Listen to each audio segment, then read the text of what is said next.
Hello, good morning everyone and welcome to ABC trainings. So आज की इस video में हम देखेंगे आर्टोस के बारे में। आर्टोस क्या है? RTOS is a real time operating system. सोचिए आप एक ही वक्त पर फ़ोन चला रहे हैं, खाना खा रहे हैं और टीवी देख रहे हैं, तो आपका दिमाग बहुत तेज़ी से इन कामों के बीच में स्विच करता है। आर्टोस वही दिमाग है जो STM32 माइक्रो कंट्रोलर को मल्टीटास्किंग करने की ताकत देता है। ठीक है। तो अब फ्री आर्टोस ये क्या है? ये एक बहुत पॉपुलर पावरफुल आर्टोस है जो खास करके STM32 जैसे माइक्रो कंट्रोलर के लिए बना है। Bare metal versus RTOS. Bare metal में कोड एक लंबे लूप में चलता है, एक काम के बाद दूसरा। आर्टोस में हम कामों को प्रायोरिटीज़ दे सकते हैं जो कॉम्प्लेक्स प्रोजेक्ट्स के लिए ज़रूरी होते हैं। ठीक है। अब इसमें सेटअप्स वगैरह कैसे करते हैं, देखो क्यूब एम एक्स का सेटअप बताती हूँ यहाँ पे। STM32 में क्यूब एम एक्स का टूल यूज़ करके अपने प्रोजेक्ट में आप फ्री आर्टोस को कैसे इनेबल और कॉन्फ़िगरेशन करना है। तो आर्टोस के यहाँ पे बेनिफिट्स क्या हैं, तो ये समझना है कि एम्बेडेड एप्लीकेशंस में नॉर्मल कोड के मुकाबले आर्टोस क्यों बेहतर है। ठीक है, ये हमें समझ आएगा। बाद में क्रिएटिंग टास्क, ये समझना है कि क्यू एम एक्स के साथ और उसके बिना अलग अलग काम या फिर टास्क बनाना, उन्हें मैनेज करना, ये देखेंगे। बाद में प्रायोरिटीज, सबसे इम्पोर्टेंट पार्ट, प्रायोरिटीज़ का यूज़ करके शेड्यूलिंग इश्यूज और रिसोर्सेज कन्फ्लिक्ट ये कैसे करते हैं। जब दोनों काम को एक ही चीज़ मांगे तो वो कैसे सॉल्व करते हैं। ठीक है, ये देखना है। बाद में हम नेक्स्ट पॉइंट पर देखते हैं। अब इसके की फीचर्स क्या हैं, तो मल्टीटास्किंग, एक साथ बहुत सारे काम करना, मतलब फ्री आर्टोस अलाउ करता है कि आप सेंसर्स, डिस्प्लेज और कम्युनिकेशन प्रोटोकॉल्स को बिना किसी कन्फ्लिक्ट के साथ कैसे चला सकते हैं। ठीक है, हर काम या फिर हर टास्क इंडिपेंडेंटली चलाता है, मानो हर काम के लिए अलग अलग छोटा प्रोसेसर हो। बाद में टास्क प्रायोरिटीज़, जो ज़रूरी काम है जैसे इमरजेंसी स्टॉप या इंटरप्ट हैंडलिंग, वो पहले ख़त्म होंगे और काम ज़रूरी या फिर काम बाद में। इससे सिस्टम को हमेशा रिस्पॉन्सिव रहता है। बाद में प्रेडिक्टिव टाइमिंग के बारे में बात करें तो टाइम सेंसिटिव काम जैसे मोटर कंट्रोलर या IoT डेटा ट्रांसमिशन के लिए रियल टाइम रिस्पॉन्स ज़रूरी है। तो आर्टोस गारंटी देता है कि टास्क एक फिक्स्ड और प्रेडिक्टेबल वक्त पर ही एग्जीक्यूट होगा। मतलब इंटर टास्क कम्युनिकेशन, आपस में बातचीत, मतलब आपस में कम्युनिकेशन, जब दो टास्क को आपस में डेटा शेयर करना हो तो फ्री आर्टोस क्यूज, स्मार्ट फोर्स और म्यूटेक्स जैसे टूल्स देता है। इससे डेटा करप्ट नहीं होता और रिसोर्सेज, जैसे ही एक ही मेमोरी लोकेशन को लेकर ज़्यादा क्या बोलते हैं, झगड़ा नहीं होता उनके बीच में। ठीक है, एक लोकेशन को लेकर ये सब टूल्स उसके अंदर रहते हैं।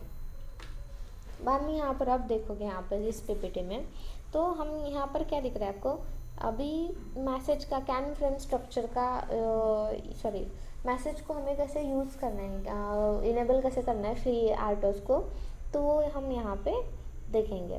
तो अभी इसका सेटअप में नॉर्मली क्या है यहाँ पे, तो आपका जो आर्टोस कॉन्फ़िगरेशन मोड यहाँ पे आपको ओपन करना है। उसके बाद आपको यहाँ जो आपका मोड दिख रहा है फिर फ्री आर्टोस का, उसके ऊपर जाके इंटरफेस जो है आपको CMSIS ये सिलेक्ट करना है। ठीक है, एंड उसके बाद जब आपका ये इनेबल हो जाएगा तो उसके बाद आपको नेक्स्ट यहाँ पर आपको दिख रहा होगा, open the task and to queue tab, here you will see a predefined default task, open it to see more information about this task. तो ये एग्जैक्टली क्या होता है, मतलब जब जो भी हमारे टास्क एंड क्यूज है वो आपको यहाँ पर दिखाई देंगे। तो जैसे आप इसको ओपन करोगे तो यहाँ पर टास्क एंड क्यूज के ऊपर जाना है एंड उसके बाद आपको टास्क का नेम यहाँ पर सेट करना है। जैसे कि डिफ़ॉल्ट टास्क है यहाँ पे, तो आप अपने हिसाब से सेट कर सकते हो। प्रायोरिटी उसकी, तो यहाँ पर OS प्रायोरिटी नॉर्मल है, यहाँ पे आपको सेट करना है। आपको चेक करना है कि उसका स्टैक साइज जो है वो 120 बिट तक है कि नहीं। उसके बाद एंट्री फंक्शन, मतलब स्टार्ट डिफ़ॉल्ट टास्क, यहाँ पे कोड जनरेशन ऑप्शन डिफ़ॉल्ट चाहिए, पैरामीटर नल चाहिए, एलोकेशन डायनामिक। ठीक है, तो ये सब सेटिंग आपको यहाँ पे चेक करनी है कि वो यहाँ पे आपको दिख रही है या नहीं।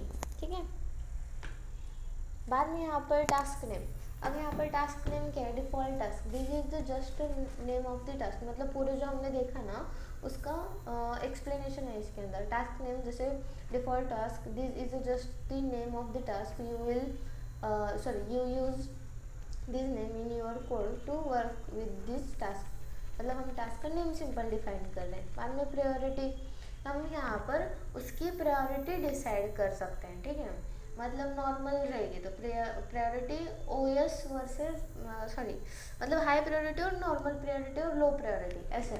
तो this decide how important the task is. Normal priority means it runs after high priority task but after low priority ones. It helps the CPU know which task to run first.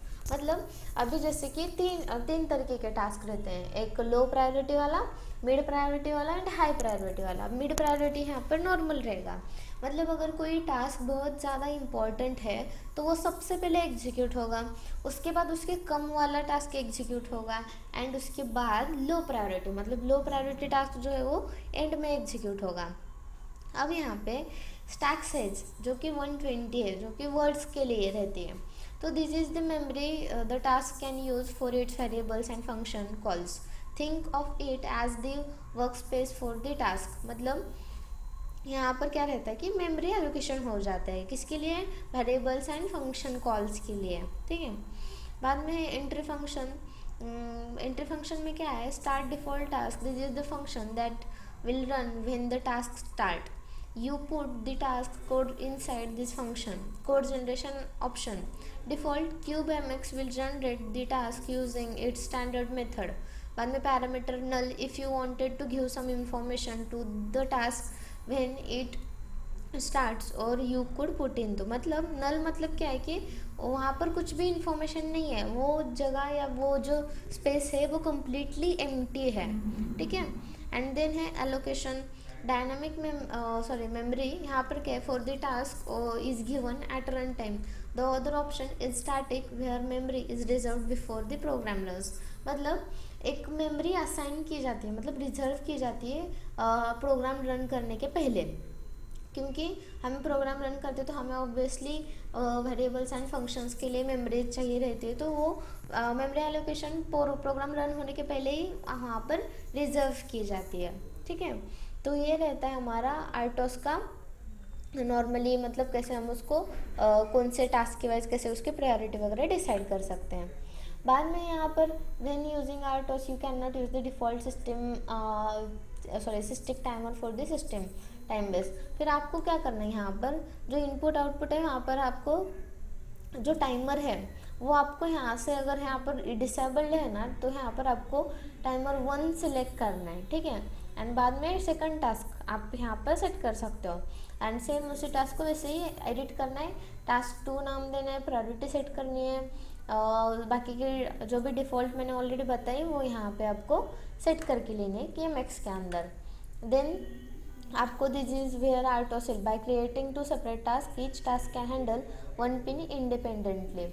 अब यहाँ पर क्या रहता है, जब आपको 2 अलग separate task आप यहाँ पर क्रिएट कर रहे हो तो वहाँ की हर एक जो पिन रहती है वो एक टास्क इंडिपेंडेंटली हैंडल करती है, ठीक है। तो इसकी वजह से क्या होगा कि free RTOS will switch between the task quickly. इसकी वजह से क्या होगा, आर्टोस को एक टास्क से दूसरे टास्क में क्या बोलते हैं उसको स्विच करना बहुत फास्टली स्विच करेगा वो, इसकी वजह से, ठीक है। जैसे कि हमने बताया था कि हम एट अ टाइम दूसरे 2-3 काम करते तो जैसे हमारा माइंड दूसरे टास्क में स्विच होता है, सेम आर्टोस को वही काम रहता है, ठीक है। रियल टाइम डेटा को लेना एंड उसके वाइज जो भी टास्क है प्रायोरिटी के वाइज काम करना, ये आर्टोस का वर्क रहता है। Thank you.